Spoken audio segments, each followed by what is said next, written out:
The steps for guidance in the Mahāmudrā of definitive meaning entitled Clarifying the Natural State by Dakpo Tashi Namgyal.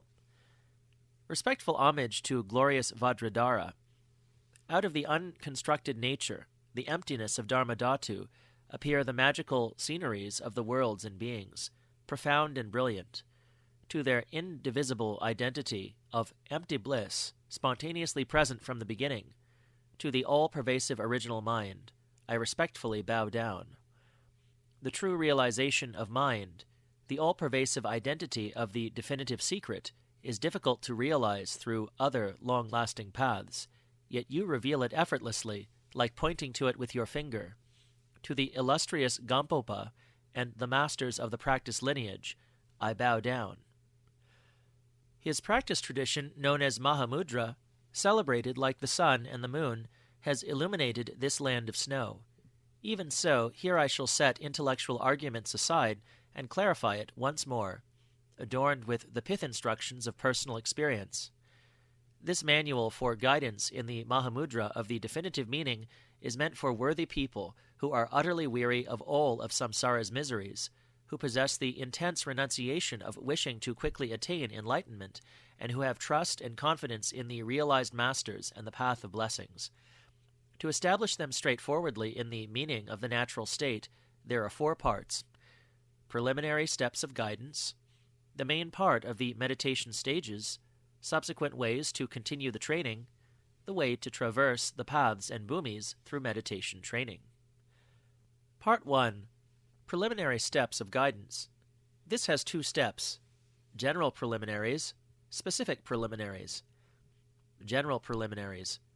As explained elsewhere, practitioners should thoroughly train in the gradual stages of the path for the 3 types of individual. This includes the reflections on the difficult-to-acquire freedoms and riches, impermanence, and so forth. In this way, it is essential to develop a firm attitude of renunciation. If students do not do so keenly, but instead regard these topics as trivial, they will, after hearing the 4 mind changings a few times, leave them behind as mere information. Having done so, they will not exert themselves in practice and become caught up in the 8 worldly concerns. Specific preliminaries. Second, practitioners should be brought to maturation either by receiving the ripening empowerment within the Anuttara mandalas of the secret mantra or through the symbolic empowerment of blessings. Following that, as explained elsewhere, to ward off laziness, reflect on impermanence. To dispel obstacles, take refuge and form the bodhisattva resolve. To gather the accumulations, offer mandalas. To purify obscurations, do the meditation and recitation of Vajrasattva. And to receive blessings, train in Guru Yoga. Receive guidance in all of these points one after another and exert yourself in each of them for a suitable number of days, such as 5 or 7. At the end of each of these practices, gain some experience by relaxing your mind and remaining free and easy for as long as you can. Part 2. The main part of the meditation stages. This has 2 parts: steps of guidance, steps of pointing out instruction. Steps of guidance. This has 2 points: guidance through shamatha, guidance through vipassana. Guidance through shamatha. This has 2 steps: shamatha with attributes, shamatha without attributes. Shamatha with attributes.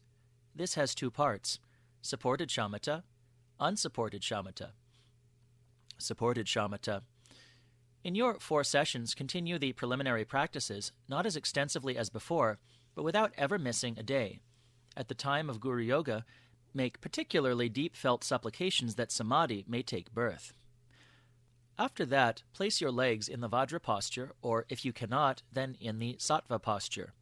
Join your hands, 4 fingers below the navel, in the gesture of equanimity. Align your backbone and straighten your entire body. Extend your shoulders and elbows until they too are straight. Slightly tilt your neck. Connect the tip of your tongue to the palate and close your lips with a slight space between the teeth. Your eyes should assume a peaceful gaze directed at the level of your nose tip. In this way, sit in the 7-fold posture of Vairochana. Generally speaking, body posture is important in all meditation practice. Specifically, the physical key points are essential for quieting the mind. This is why, when it is emphasized, some people find calm simply through this posture, and also why it would be excellent to train for several days in simply keeping the body posture. Then, during the daytime, place a support such as a pebble or a stick that isn't too bright directly in line with your gaze.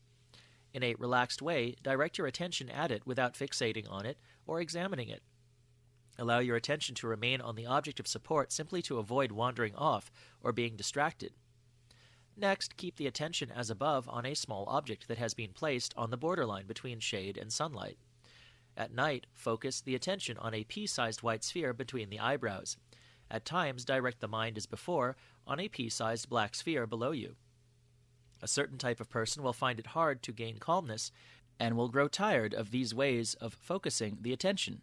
They should imagine the bodily form of the Tathagata, the size of 1 inch, right in the sky before them.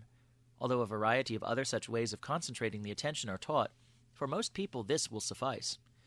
Once you have achieved a natural sense of calm, interrupt the practice and take a short break. Do short sessions but repeated many times.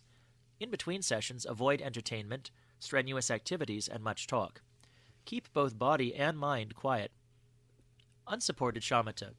This has 2 parts: with breathing practice, without breathing practice. Shamatha with breathing practice. First, to focus the attention by counting the breath, remain aware of the inhalation and exhalation enough to avoid drifting off toward other things. Begin by focusing on 3 rounds of breathing, then on 7, and so forth, whatever is appropriate. If your attention gets restless, take a little rest from time to time, and then continue the training so as to gain some experience. Next, to center the attention by holding the breath, expel the stale air 3 or 9 times. Gently inhale through the 2 nostrils. Together with swallowing the saliva, press down the stomach with some force, but not too hard. For as long as you can, simply keep from wandering off.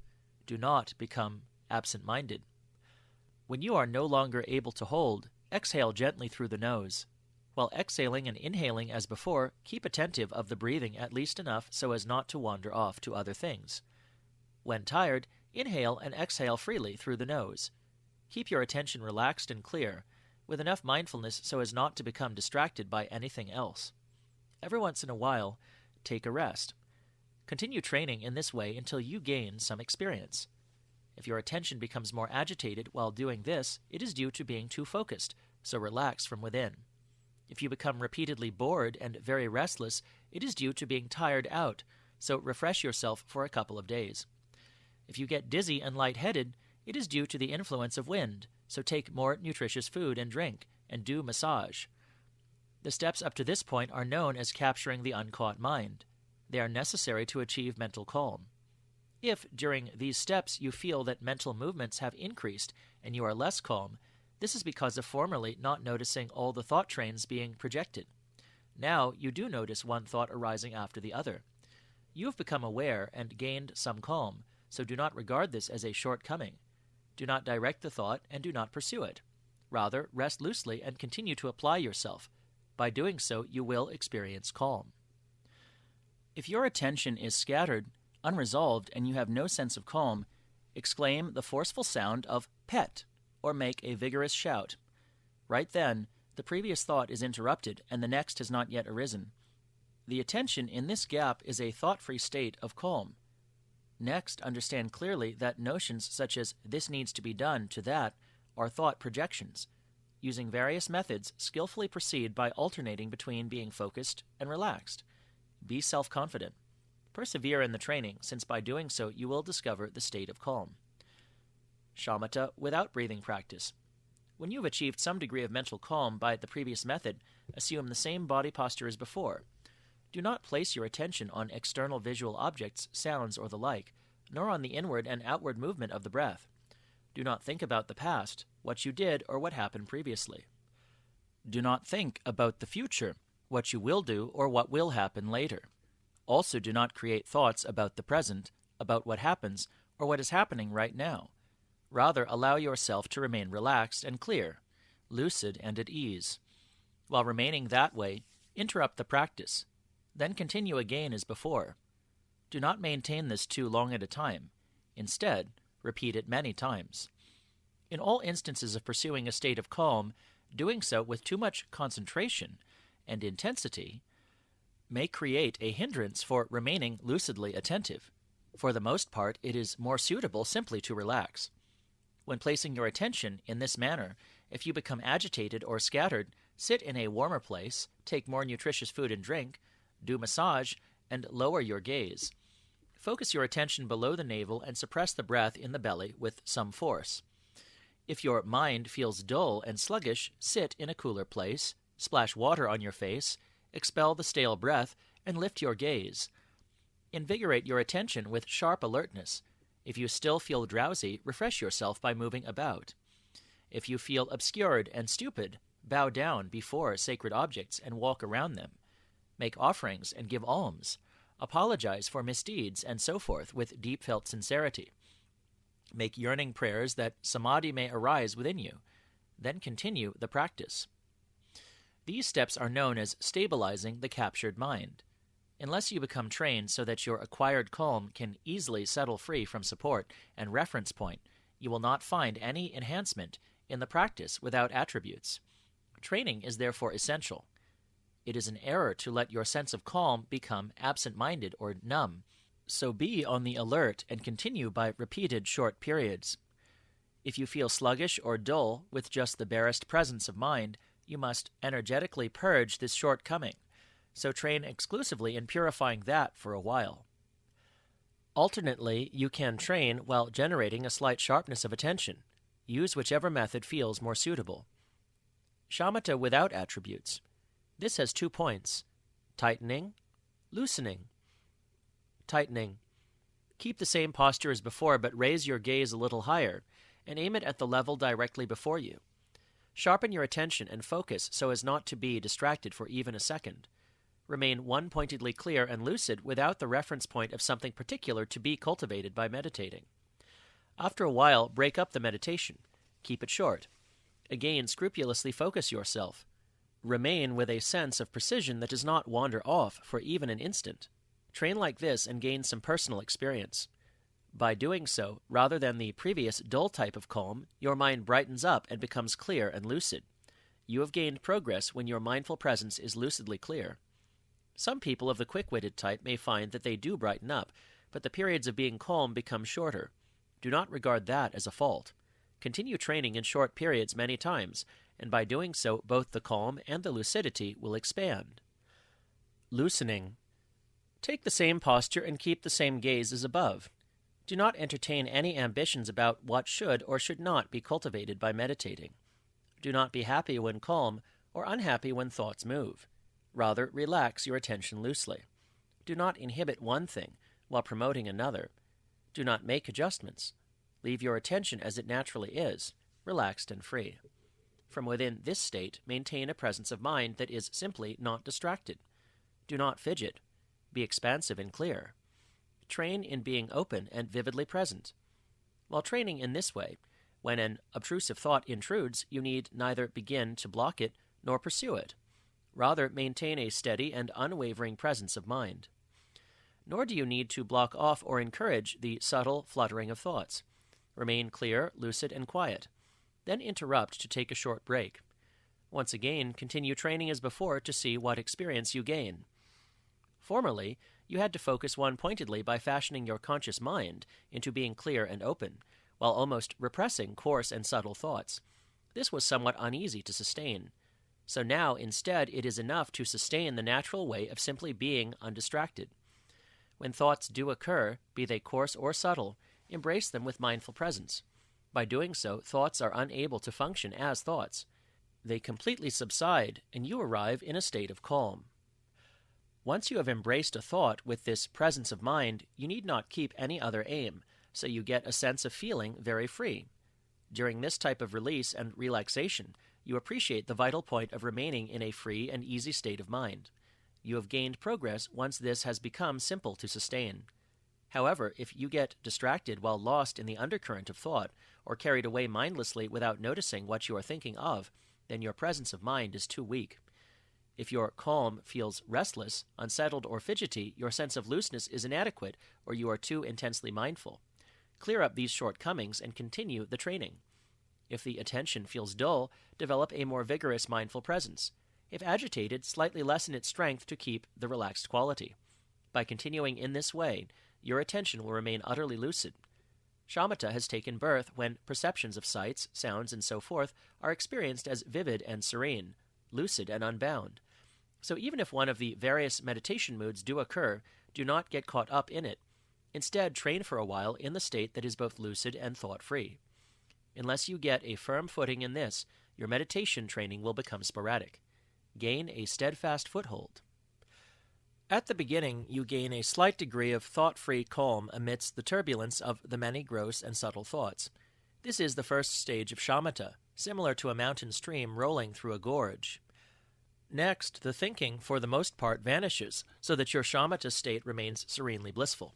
However, whenever a strong movement of thought occurs, you are unable to keep it down. From time to time, you get involved in being scattered and agitated. This is the intermediate stage of shamatha, similar to the placid flow of a river. Then, both coarse and subtle thoughts no longer arise. As long as you compose yourself in this thought-free state, you can remain serenely blissful.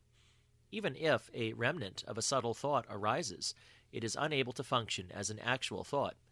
Rather, it naturally dissolves into a state of non-thought. This is the ultimate stage of shamatha, like the mother ocean meeting its river child. Even though this type of shamatha does not suffice as the real substance of Mahāmudrā training, it is extremely important to have it as the basis for the training. Since it is mental stability that creates boundless virtuous karma, you should accomplish a flawless and steady state of shamatha. Guiding by means of vipassana. This has two parts: establishing the identity of mind and the various perceptions, clearing up uncertainties about basis and expression. Establishing the identity of mind and the various perceptions.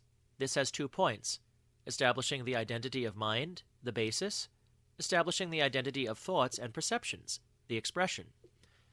Establishing the identity of mind, the basis. For the first point, assume the same body posture as before. In addition, gaze straight ahead without blinking or shifting. Keep your attention vividly present in the thought-free and lucid state of shamatha. During this state, look directly into this attentive mind to see what shape, color, etc. it has. In which location does it remain, and what supports it? What kind of definable identity and appearance does it have? Gradually examine and investigate these points. In other words, does it have a shape that is round, square, or the like? Does it have a shape like the earth, rocks, mountains, scrubs, trees, or the like? Does it have a shape that looks like a human being, an animal, or what? Does it have a color such as white or black, etc.? Examine each instance until you reach a definite conclusion. In the same way, examine whether the mind lives in external things of the world or beings, or in your body of karmic ripening. If it does live in this body, does it remain in a particular location or part of the body, from the crown of the head to the soles of your feet, or does it remain in a pervasive way? If it remains in a pervasive way, does it dwell in a way that has an inside and an outside, or does it remain in a way that is diffuse? If diffuse, examine how your mind moves and so forth when becoming occupied by outer objects and things. Likewise, is your mind an entity that can be identified as empty or as aware? Regarding the empty quality, does that mean being empty like nothingness, or empty like space? Is the lucidly aware quality radiant like the light of the sun and moon, or like the flame of a butter lamp? Examine what this lucidity is like. Investigate this until it is settled with complete and conclusive certainty. If you hold on to hearsay and theory and neglect investigating, you will not feel it is conclusively decided, so examine this to the very depth. If an incorrect understanding is held, counter-arguments should be applied and the investigation continued. It is easy to resolve that this conscious mind does not consist of any shape, color, location, support, or material substance. However, if you take it to be a definable entity that is aware and empty, and you remain quietly in that state, you are still unresolved, since that is the meditative mood of stillness. Therefore, make mandala offerings, supplicate with deep devotion, and investigate each instance of how it is aware, how it is empty, and what its real mode is. Through this you may find that mind is not comprised of a concrete or material substance, and therefore has no shape or color, no dwelling place or support. You may also understand that it is an aware emptiness that defies any description of being such and such. It is inexpressible, and yet it can be experienced. When that is the case, the Lama should try to present confusing statements. If the meditator's understanding is merely theory or hearsay, it will be inconsistent and will not withstand scrutiny. If it is personal experience, it will converge on one point even when he is unable to articulate with traditional words. When this happens, the meditator has reached personal experience. Even so, there are eloquent and articulate meditators who lack personal experience. There are also experienced and tongue-tied meditators who are unable to explain. The Lama should therefore let them thoroughly investigate and resolve this fully through real experience. While in the previous state of lucid and thought-free shamatha, as before, look directly into your conscious mind. It is a wakefulness for which no words suffice. It is not a definable entity, but at the same time it is a self-knowing, aware emptiness that is clear, lucid, and awake. Sustain this without distraction. Establishing the identity of thoughts and perceptions, the expression. Assume the same posture as mentioned above. Now, allow a strong and coarse thought state, such as anger, to occur within the empty and aware state of unidentifiable mind. When it has vividly arisen, look into it directly and investigate, just as before, its exact color and shape, its location and support, its identity and appearance, and so forth.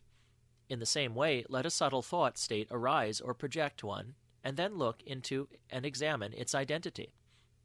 Similarly, let arise or produce a variety of subtle and coarse perceptions of the world and its beings, enemies and friends, joys and sorrows, and so forth. Look into the identity of each. Scrutinize and examine it. Before, when you looked, perhaps you did so by generalizing the lack of definable entity, or you didn't examine and failed to gain a precise experience. If so, you have only gained the theory that subtle and coarse thoughts and perceptions are unidentifiable. You will therefore not have found the ongoing and steady experience of liberation, which is to be able to recognize directly their identity upon encountering them, or to let their falsehood collapse. Therefore, don the armor of fortitude and continue examining until you have settled this point decisively. By doing this, a profound certainty will be attained, whether one is of a higher or lower acumen. The topic should therefore not be left vague or as a general idea. Next, in order to continue to gain personal experience, examine a particular thought or perception. You may now say, it does not have any shape, color, or definable identity. The identity of mind is simply an aware emptiness. Or you may deliver some other piece of theoretical understanding. However, it isn't certain what you mean by aware emptiness. Do you mean an aware emptiness that happens after a thought event has ceased or dissolved? Or is it an aware emptiness while the thought is present? In the latter case, you may say the state is aware, but it is meaningless to say it is empty. Scrutinize in this way and continue examining. No matter what kind of thought occurs, its experience is in itself something unidentifiable. It is unobstructedly aware and yet not conceptualizing. As for perceptions, they are a mere impression of unobstructed presence, which is insubstantial and not a clinging to a solid reality. They are hard to describe as being such and such, and when you understand them to be this way, you have reached personal experience. Without getting distracted, then, simply sustain this aware emptiness that is an unidentifiable awareness, also referred to as a perceiving emptiness that is perception devoid of a self-nature. Someone may say, when I look directly into a thought or perception, it dissolves and becomes an aware emptiness. This is a case of not having established certainty about the nature of thoughts and perceptions, but rather of using the idea of aware emptiness as an antidote against them, clearing up uncertainties about basis and expression. This has 4 points: resolving that thoughts are mind, resolving that perceptions are mind, investigating the calm and the moving mind, resolving that all experience is non-arising. Resolving that thoughts are mind. Assume the same posture as before. Let your mind be evenly composed as aware emptiness. From within this state, project a vivid thought, such as anger. Look directly into it, and thoroughly investigate from what kind of substance or basis it arose. Perhaps you suppose that it arose from this state of empty and aware mind itself. If so, examine whether it is like a child born from its mother, or like light shining from the sun. Or is it the mind that becomes the thought? Next, observe the way in which it remains. When it appears in the form of anger, examine whether this anger is accompanied by the fetter of intense clinging to things as being real, or whether it is simply an appearance of anger, an openness in which there is no identity to take hold of. Finally, observe how a thought departs. Is the thought stopped, or does it dissolve? If it is stopped, who stopped it, or what circumstance made it stop? If it dissolves, examine whether it dissolves due to some circumstance, or whether it dissolves by itself. In the same way, a variety of gross and subtle thoughts should be examined to gain some experience. If the meditator holds a wrong understanding, it should be eliminated with a counter-argument and a hint given. After that, the meditator should once more continue examining. You may not have found that the thought arose from a particular location in a particular way, that it dwells in a particular shape or form, or that it departs to a particular place. Nevertheless, your concepts about whether thought and mind are different, whether they are related as inside and outside, or as the body and its limbs and so forth, must be destroyed. You must experience that the various thoughts, in whatever form they arise, are an empty appearance and not a definable entity. You must recognize that they arise out of yourself and dissolve into yourself. Since mind is unconfined, you must become certain that it is mind that merely appears or is seen as being thoughts. You must resolve that thoughts and mind are indivisible. Take the metaphor of a wave on water. The wave is nothing other than the water, and yet it is seen as a wave. Although it appears as a wave, it has never changed from being of the nature of water. In the same way, with the various types of thoughts, from the very moment they appear, they are nothing other than the aware emptiness of unidentifiable mind. Moreover, since this mind is unconfined, it does appear as a variety of thoughts. Even though it appears as them, it has not changed from being the aware emptiness of the mind that is not a definable entity. You must settle this point decisively. You must gain the experience of certainty in the fact that the various types of thoughts are mind. Similarly, give rise to a happy or a sad thought, and investigate whether there is any difference in their identity. In this way, also become certain in regard to opposing types of thoughts. Resolving that perceptions are mind. Assume the physical posture as before, and from within the state of aware and empty mind, allow the appearance of any visual form to be vividly experienced. Investigate its arrival, remaining, and departure, as above. Now investigate the following points. Is the visual perception different from or identical to mind? If different, are they across from each other, one inside the other, or one above the other? If that is the case, do they exist as separate entities that can stand alone? Or is it merely an instance of the mind seen as a visual perception? In the case of it being only the mind that appears as such, there is nothing more than a single mind, and that contradicts them being different. If the visual perception is identical with mind, are they identical in that it is mind that turns into the visual perception, or are they identical in that it is the visual perception that becomes mind? Investigate in this way to gain personal experience. If there is an incorrect understanding, it should be counteracted and a hint given. In this way, no matter what visual perception you see, you must become certain that it is merely the mind's perceiving quality. No matter which of the various types of visual forms you see, you must personally experience that it has no definable identity, but is a perceived emptiness. Since mind's expressive power is unconfined, you must recognize that it merely appears as visual form and so forth. Do not keep visual perception and mind separate as outside and inside. Settle decisively that perceptions and mind are indivisible. Just like the example and meaning explained above, or like the various visual forms that may appear external to be in a dream, although they are nothing other than the dreaming mind, so the dream forms and the dreaming mind are indivisible. The myriad different types of things that are presently experienced, due to the incidence of objects appearing by the power of shared karma, are like the example of a clear mirror that is only perceived to be blue when meeting with the circumstance of a blue object, and so forth. In fact, the mirror has not turned into anything other than its identity of being a clear mirror. Likewise, as long as this unconfined mind has not been purified of karma, it appears in various ways when meeting with the circumstances of different types of objects.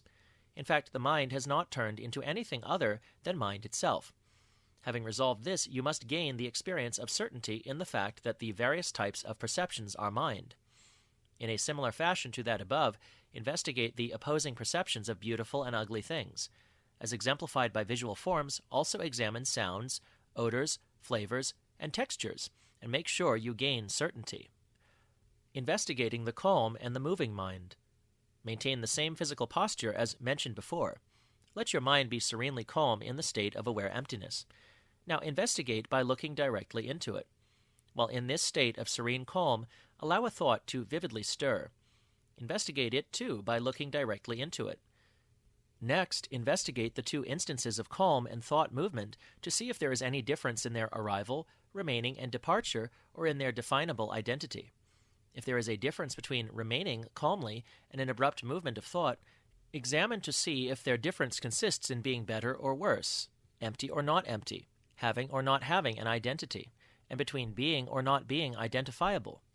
If there is no difference, investigate to see if their lack of disparity consists in being identical or in being similar while different.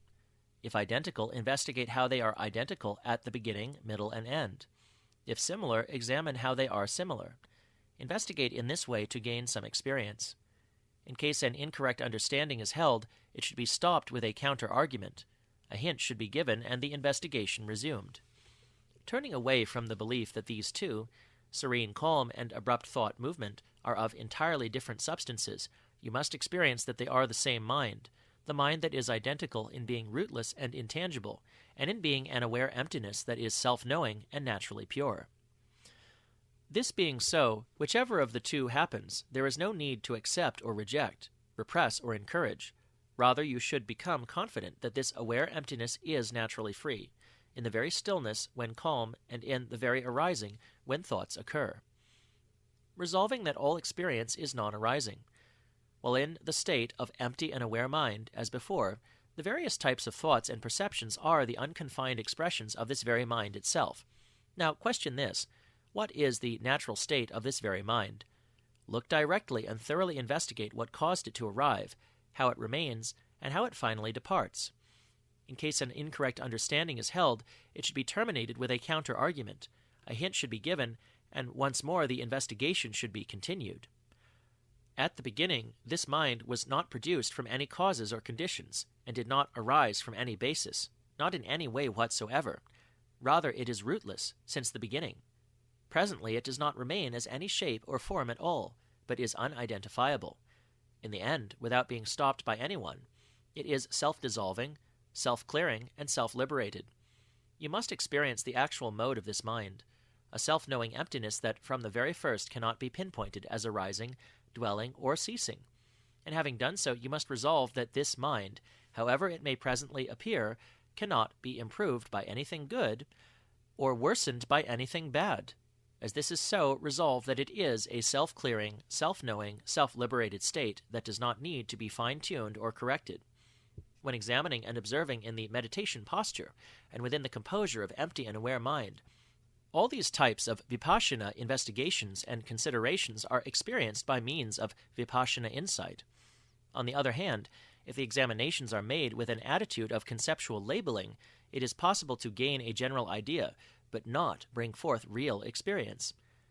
Unless the meditators have resolved this with certainty, it is too early to receive the pointing out instruction, since they will fail to trust it and pursue something else. Or even if they practice with tenacity, they will linger in ordinary states of shamatha. Clinging to the meditative moods and states of shamatha will not effectively bring them to enlightenment, even though they may strive for many years. It is said that the person of the highest acumen must attain realization, the middling gain experience, and the lesser type must reach a stable understanding. It is, however, not enough to merely understand. There are those who are good at explaining, but lack personal experience, and those who have the experience but cannot explain. The Lama must therefore skillfully guide by counter-arguments and hints, and ask clever questions while pulling the wool over their eyes. Even when a sound experience has taken place, it is my opinion that the pointing out instruction should definitely not be given too liberally. For a while the meditators should gain more experience. It appears that there are some who alternate guidance in vipassana with the pointing out instruction, and some who employ investigations during the pointing out instruction. Although there are a variety of such ways, in these contexts the best is simply to use investigation to resolve and bring forth personal experience. Thus, at the time of the pointing out instruction, the Lama can point out what the experience is and launch the meditator upon training in it. If, however, some personal experience is plainly not established, the meditator should, for a while, train in bringing forth the awake quality within the state of shamatha. This will, at a certain point, be achieved through proper guidance, after which a stable experience will take place. Steps of pointing out instruction. This has two parts: the actual pointing out of the innate, eradicating faults and identifying the meditation practice. The actual pointing out of the innate. This has three aspects: pointing out innate mind essence, pointing out innate thinking, pointing out innate perception. Pointing out innate mind essence. First, when giving the pointing out instruction, no one else should be present besides the master and disciple. If you prefer, assume the posture is before. Then the master says, "Let your mind be as it naturally is, without trying to correct it." Now, isn't it true that all your thoughts, both subtle and gross, subside in themselves? Rest evenly and look to see if this mind doesn't remain calm in its own natural state. The master lets the disciple look. That's called shamatha. During this state, do not become dull, absent-minded, or apathetic. Is it not true that you cannot verbally formulate that the identity of this mind is such and such, nor can you mentally form a thought of it? Rather, isn't it a totally unidentifiable, aware, unconfined, and lucid wakefulness that knows itself by itself? Within the state of evenness, look to see whether it isn't an experience without any thing experienced. The master then lets the disciple look. That's called vipassana. Here, the two are mentioned sequentially, but in actuality, this kind of shamatha and vipassana are not separate. Rather, look to see if this shamatha isn't the vipassana that is an unidentifiable, self-knowing, natural awareness.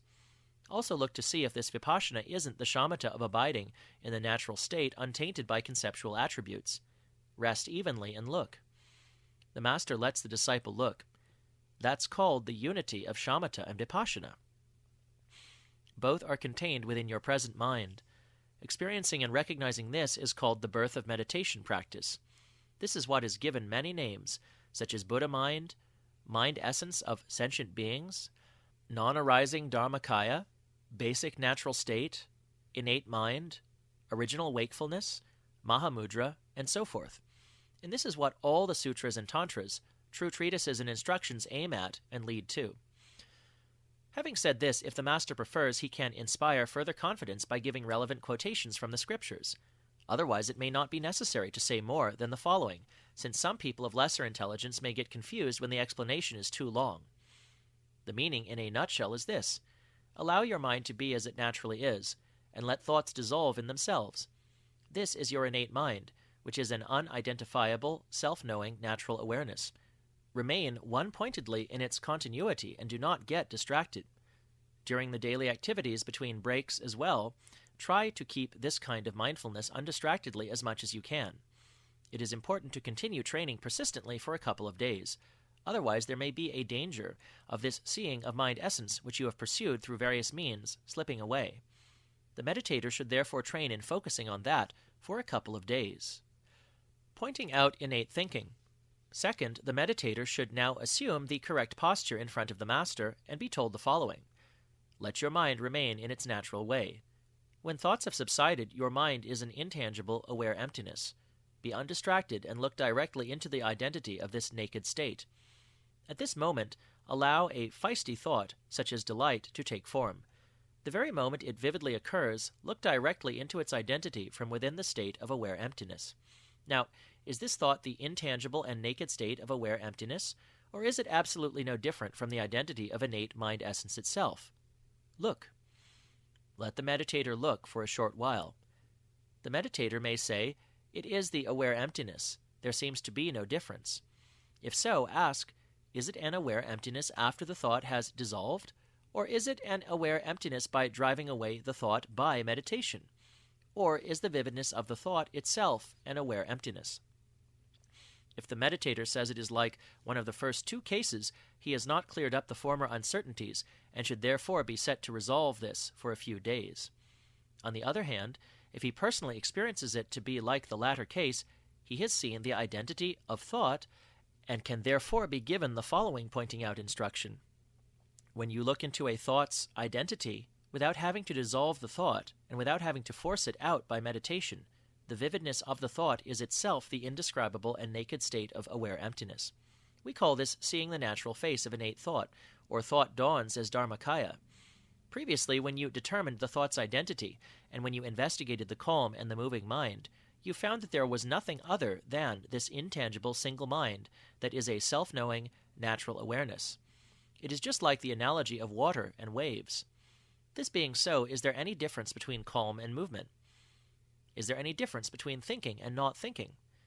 Is it better to be serenely calm? Do you need to be elated about it? Is it worse when a thought abruptly arises? Do you need to be unhappy about it? Unless you perceive this hidden deception, you will suffer the meditation famine.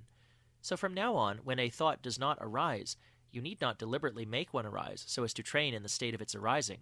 And when the thought does arise, you need not deliberately prevent it so as to train in the state of its non-arising. Thus, do not be biased toward calm or movement. The principle for this thought can be applied to all thoughts. However, the meditator should train for a while in simply making use of thoughts, so when no thoughts arise, conjure one up on purpose and sustain its essence. Otherwise, there is a danger of losing sight of the identity of thoughts. The meditator should therefore be instructed to continue practicing diligently for several days. If it is preferable, bring in some quotations to instill certainty. Pointing out innate perception. Third, the physical posture and so forth should be kept just as before.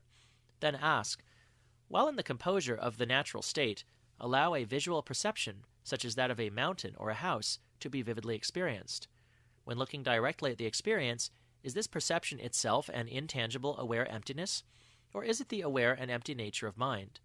Look for a while to see what the difference between them is. Let the meditator look. He may say, there is no difference. It is an intangible, aware emptiness. If so, then ask, is it an aware emptiness after the perceived image has disappeared, or is the image an aware emptiness by means of cultivating the aware emptiness? Or is the perceived image itself an aware emptiness? If the answer comes that it is one of the first two cases, the meditator has not thoroughly investigated the above, and should therefore once more be sent to meditate and resolve this. If he does experience that the vividly perceived visual image itself, unidentifiable in any way other than as a mere presence of unconfined perception, is an aware emptiness, the master should then give this pointing out instruction. When you vividly perceive a mountain or a house, no matter how this perception appears, it does not need to disappear or be stopped. Rather, while this perception is experienced, it is itself an intangible, empty awareness. This is called seeing the identity of perception. Previously, you cleared up uncertainties when you looked into the identity of a perception and resolved that perceptions are mind. Accordingly, the perception is not outside, and the mind is not inside. It is merely and nothing other than this empty and aware mind that appears as a perception. It is exactly like the example of a dream object and the dreaming mind. From the very moment a perception occurs, it is a naturally freed and intangible perceiving emptiness. This perceiving, yet intangible and naked state of empty perception is called seeing the natural face of innate perception, or perception dawning as dharmakaya. This being so, empty isn't something better, and perceiving isn't something worse. And perceiving and being empty are not separate entities. So you can continue training in whatever is experienced. When perceiving, in order to deliberately train in perception, there is no need to arrest it. When empty, in order to deliberately train in emptiness, you do not need to produce it. Whenever you recall the mindful presence of practice, all of appearance and existence is the Mahāmudrā of Dharmakaya, without the need to adjust, accept, or reject. And so from now on, continue the training without being biased toward perception or emptiness by repressing or encouraging either of them. Nevertheless, for a while allow various kinds of perceptions to take place. While perceiving, it is essential to be undistracted from sustaining the unidentifiable essence. Thus, let the meditator train for several days. If it is preferred, bring in some quotations to instill certainty. Eradicating faults and identifying the meditation practice. This has two parts: describing mistakes and faulty meditation, explaining flawless meditation practice. Describing mistakes and faulty meditation. It is renowned as far as the sun and moon that in the Dakpo Kagyu tradition, the meditation practice is Mahāmudrā. Apparently, there are a variety of notions of Mahāmudrā due to individual ways of comprehension. I am not about to disprove others. I will, however, explain a little to encourage understanding in those who rely on me. Specifically, when people place exclusive emphasis on mental calm, their calm mind becomes like a lake frozen over with ice, so that all gross and subtle perceptions of the six senses cease. Or even if not ceasing, they become unclear and hazy. Believing this to be the meditation state, the former incidence is a grave fault, while the latter is the shortcoming known as the inert state. There are also some who regard the meditation state as remaining in a mindless way that doesn't notice what is or what isn't. This is to be lost in oblivion with no idea about what's happening. Some people take meditation to be a vacant state of mind, in which the former thought has ceased and the following thought has not yet arisen. These ways are not embraced by vipassana and so are grave faults. Even when embracing such states with vipassana, these people feel they have to remain unmoved from this maintaining of Mahāmudrā. Thus it becomes a meditation famine. Furthermore, some identify the meditation state as merely remaining in a state full of bliss. If so, they have not embraced it with vipassana. Or even if it is, they feel they have to block off all perceptual experiences. Even when not blocking, to regard perceptions as opponents is still not correct. If a state of being utterly empty, free from keeping any thought of the three times in mind, is regarded as the meditation state, that too is not embraced by vipassana, and has the grave fault of blocking off perceptual experience. Even when embraced, it is still not correct, since there is a dislike for experience and perception. Or, if the meditation is regarded as constantly keeping the conceptual stance that all perceptions, whatever appears and is experienced, are insubstantial, this clinging to inconcreteness is a grave fault. Moreover, if the meditation is regarded as absent-mindedly refraining from accepting or rejecting the entirety of perceptual experience, that is indifferent calm and is simply an ordinary state. I do not see any of these stances as being the training in Mahāmudrā, but they do exist as various ways certain individuals create karma. Again, a state of mind that is lucid and thought-free may exclusively be regarded as the meditation. The lucid and indescribable awareness, after a thought has subsided, is indeed the meditation training. However, if you feel you must be thought-free, it is still imperfect. Similarly, when a thought stirs, it is also imperfect to feel that you have to interrupt it and then remain lucid and thought-free. Both of these are cases of not yet having established thought movement and perception. Moreover, a wide-awake state of empty and aware mind, after making yourself intensely mindful, may be regarded as the meditation. Even though this indeed is the meditation practice, it is still imperfect, in the sense of disliking a natural, free, and wide-open presence of mind and instead preferring to focus excessively in an unrelaxed way. It is therefore extremely important not to be confused about the flawed ways of meditation practice. The imperfect ways of training still have the possibility of progress, but they are awkward to sustain and so involve the risk of wearying of practice. Through various ways of focusing and relaxing in all instances, perceiving or being empty, thinking or being calm, you must thoroughly investigate and recognize so as to find a comfortable way to sustain it. Explaining flawless meditation practice. Second, meditation practice is known as undistracted ordinary mind. Ordinary mind simply means your mind's natural state. When you try to correct it by judging, accepting, or rejecting, it will no longer be your ordinary mind. Therefore, undistractedly maintain the natural state of your mind with a naturally aware presence, no matter how it is or what is perceived or felt. That is simply called meditating. Other than that, there isn't even as much as a hair tip to adjust mentally by meditating. It is explained in this way. While there isn't even as much as an atom to cultivate by meditating, you shouldn't be distracted for even as long as an instant. Phrased in another way, undistracted ordinary mind means to keep the way your mind naturally is without being distracted. This being so, as long as your naturally aware mindful presence has not wandered off, it is still the meditation training, whether your state of mind is utterly empty, remains serenely blissful, whether thoughts flow in a rush or manifold perceptions appear vividly. Therefore, you do not need to entertain doubts about these expressions of the natural state. Rather than maintaining a sense of natural ease, there is no point in trying to arrest or block off the flow of thought or perception for the sake of remaining thought-free. The reason is this. Just like before, when you cleared up uncertainties, and during the pointing out instruction, various entities such as mind essence, thought, perceptual experience, and so forth do not exist. Rather, they are the unconfined expressions of this single mind, just like the ocean itself is what is seen as waves. Therefore, this natural flow of mind does not differ in quality, no matter how it appears. This being so, you should sustain presence of mind in stillness when calm, in thinking when thoughts occur, and in perceiving when perceptions take place. Do not deliberately try to think when still, or prevent a thought when it occurs. No matter what your state may be, lucidly clear, totally empty, suffused with bliss, or completely restless, simply remain undistracted. You do not need to modify or correct anything. In short, everything is meditation training when you have naturally aware presence of mind. And nothing is meditation when you are distracted. Therefore, understand the great importance of maintaining this mindfulness.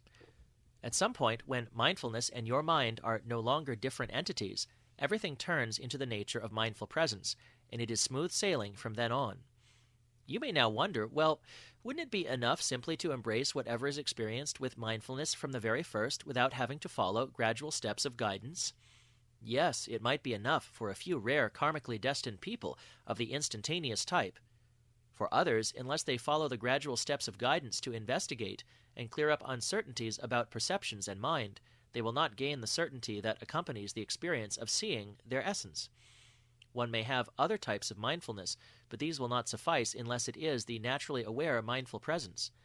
Consequently, the pivotal point here hinges on the words and meaning of ordinary mind and uncontrived natural mind.